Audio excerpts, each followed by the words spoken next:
What's going on? Robbie Mack here with my 1970 Boston Whaler Montauk 17. Going through the total refit. Boat came with a motor. Came with an 85 horsepower Merc, that Tower Power Merc. Took that off. She was pretty much done. But it left 8 holes in the transom. We were able to fill all those holes up and glass them over. Not just fill them and paint over them and fair over them. They have 4 layers of matte over them and the West System resin, epoxy resin. So it's good. It's all sealed, all took real nice, faired over nice and smooth and flat. So she'll be ready for her next motor, which the plan is a 90 Suzuki 4-stroke, brand new. Not going to mess around with a used motor. Want to go brand new. Too much work going into it to put an old motor on here and then have to tinker putz with that. So we're going to just go with a new one. Local dealer who services my larger 300 Suzuki will be taking good care of me on that one. So as you can see, a lot of parts of the boat needed to be filled. There were a ton of holes on the transom, which is why I'm giving you such a good look at it. All the fairing areas were just 52 years of ideas and however many owners taking drill bits to the back of this boat.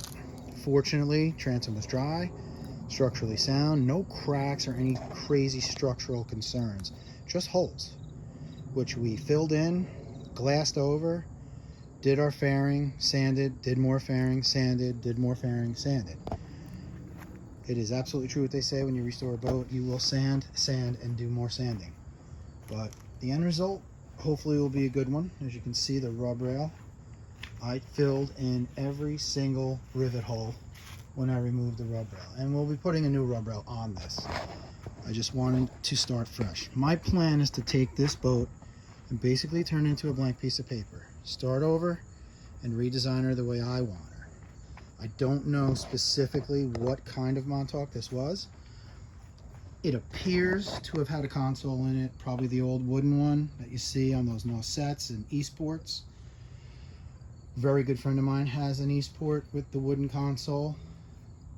Not how I wanted to roll. I just thought it took up too much room for what I want to do with this boat.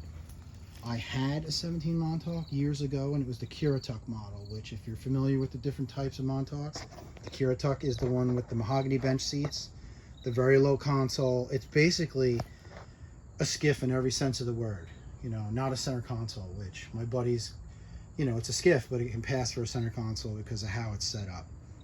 But a ton of room. I'd be able to put 4 people on it, and we can cruise the back bays, rivers, creeks, and lakes as much as we want, which is what this boat's all about. So this is the project. We're in the midst of it. It's going well, surprisingly well. We were able to get the drains out. That was big. I was very nervous about this part. I was able to get the splash well drain out without damaging anything.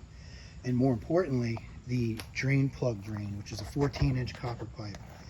That came out without incident. So we'll be putting a new one in there, pressing it in there. I got a buddy who has the tool to do it, so we'll be able to get that done right and sealed.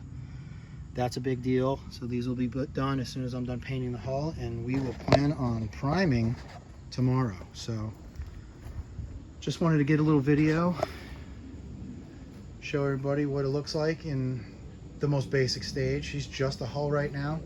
There's not one single component on this boat. It's just the hull. And we're working our way. We're getting it done. My goal is to get her painted before the weather turns cold.